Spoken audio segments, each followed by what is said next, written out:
नमस्कार, आपण पाहत आहे महाराष्ट्र विजय न्यूज चॅनल। शिवजयंती उत्सव समितीच्या वतीने शहरामध्ये भव्य अशी मशाल रॅली काढून उद्या दिनांक होणाऱ्या शिवजयंती निमित्त पर्वावर आज मशाल रॅली काढून शहरामध्ये उद्याच्या कार्यक्रमाची एक जनजागृती करण्यात आलेली आहे। सार्वजनिक शिवजयंतीच्या उत्सवातर्फे शहरामध्ये उद्या दिनांक 19 फेब्रुवारीला दुपारी 3 वाजता भव्य महारॅलीचं आयोजन केलेलं आहे व त्यानंतर संध्याकाळी 6 वाजता छत्रपती शिवाजी महाराज पार्क येथे भव्य महानाटिकेचं आयोजन केलेलं आहे।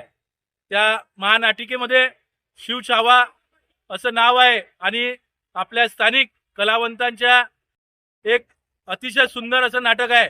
मी शहरातील सर्व नागरिकांना शिवप्रेमींना आवाहन करतो की त्यांनी येणाऱ्या 19 फेब्रुवारीला सार्वजनिक शिवजयंती मार्फत होणाऱ्या महानाट्यास आपला सहभाग नोंदवून छत्रपतीचे आशीर्वाद घेण्यासाठी छत्रपती शिवाजी महाराज पार्क येथे यावं। जय शिवराय।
छत्रपती शिवाजी महाराज